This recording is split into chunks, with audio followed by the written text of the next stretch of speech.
السلام علیکم ورحمۃ اللہ وبرکاتہ۔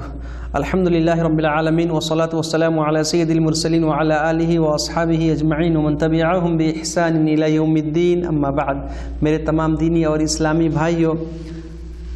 بیواہ، شادی اور پتنی کے کیا حق اور ادھیکار ہیں، پتی پتنی کے آپسی حق اور ادھیکار کے بارے میں ہم باتیں کر رہے ہیں۔ آج ہمارا یہ 7واں درس ہے، 7واں پارٹ ہے، اور ہم انشاءاللہ آج کچھ مزید باتیں یہ سیکھیں گے کہ پتی اور پتنی کے رشتے کو ہم کیسے اچھا، خوشگوار، منگل میں اور کلیانکاری بنا سکتے ہیں، کیسے ایک دوسرے سے فائدہ حاصل کر سکتے ہیں۔ میرے بھائیوں، اس کے لیے جیسا کہ میں نے بتایا کہ سب سے پہلے ہمیں رسول صلی اللہ علیہ وسلم کے جیون کا اسٹڈی کرنا چاہیے، ان کی اتہاس اور آپ صلی اللہ علیہ وسلم کی جو جیونی ہے، زندگی ہے، اس کو پڑھنے کی کوشش کرنی چاہیے، اور آپ صلی اللہ علیہ وسلم کو ہمیں اپنا آئیڈیل، نمونہ اور آدرش ماننا چاہیے، کیونکہ رسول صلی اللہ علیہ وسلم کے جیون میں ہی ہمارے لیے سب سے اتم سریشٹھ درشٹانت ہے، سب سے بہترین اسوہ اور نمونہ ہے۔ آپ صلی اللہ علیہ وسلم کی 11 پتنیاں تھیں۔ کتنی؟ آپ صلی اللہ علیہ وسلم کی 11 بیویاں تھیں، پھر بھی آپ صلی اللہ علیہ وسلم سب کے ساتھ کیسے رہتے تھے، کتنا اچھا سے رہتے تھے، سب کے حق کو پورا کرتے تھے، کبھی کسی کو شکایت کا موقع نہیں دیتے تھے، اور ہم ایک ہی میں پریشان ہو جاتے ہیں،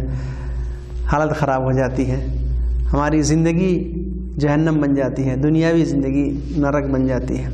تو میرے بھائیوں، تھوڑا ہم کو سوچ سمجھ کے کام کرنا چاہیے۔ میاں بیوی کے جھگڑا کا ایک مول کارن، ایک اہم وجہ یہ بھی ہے کہ عورت گھر میں رہتی ہے،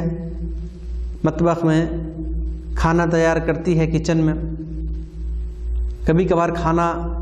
اچھا نہیں بنتا ہے، ہمارے مزاج کا نہیں ہوتا ہے، ٹیسٹ اس کا صحیح نہیں ہوتا، یا نمک زیادہ ہو گیا، جھگڑا شروع ہو جاتا ہے، میاں بیوی کے بیچ لڑائی شروع ہو جاتی ہے۔ ٹائم سے کھانا نہیں ملا، یا ہمیں کچھ اور چیز کی ضرورت تھی تو کھانا نہیں ملا، اور کوئی بات نہیں ہماری پورا کر سکی، جو ہمارے ضروریات کی چیزیں تھیں، ہماری آوشکتا تھی، بیوی نے پورا نہیں کیا، تو جو لوگ تھوڑا مورخ ہوتے ہیں، عقل مند نہیں ہوتے، بغیر کارن کو سمجھے ہوئے، بغیر اس کی حقیقت کو جانے ہوئے لڑائی جھگڑا شروع کر دیتے ہیں۔ میرے بھائی، اس میں دونوں کو ہونا چاہیے، عورت بھی سپورٹ کرے اور مرد دونوں سپورٹ کرے۔ بھائی، عورت جان بوجھ کی تو غلطی اس نے نہیں کی، انجانے میں کوئی غلطی ہو گئی تو اسے معاف کر دینا چاہیے۔ اب نمک زیادہ ہو گیا، بھائی کوئی عورت جان بوجھ کے نمک زیادہ ڈالتی ہے گھر والوں کو پریشان کرنے کے لیے، انجانے میں کبھی ہو جاتی ہے، روزانہ عورت کو سیکھنا چاہیے، سیکھے ہو، یہ نہیں کہ آج ڈالا پھر کل ڈال دیا، پرسوں بھی نمک زیادہ ڈال دیا اور پوچھنے وغیرہ نہیں، جان بوجھ کے تو نہیں کرتی، لیکن سیکھنا چاہیے اس کو۔ مرد کو بھی سیکھنا، عورت کو بھی سیکھنا ہے، سیکھنے کا پریاس، چونکہ اللہ نے ہمیں بدھی دیا، دماغ دیا، عقل دیا، سوچنے سمجھنے کی طاقت دی ہے، کیا اچھا ہے کیا برا ہے ہم تمیز کر سکتے ہیں، فرق کر سکتے ہیں، تو یہ کر کے ہم آگے بڑھیں انشاءاللہ۔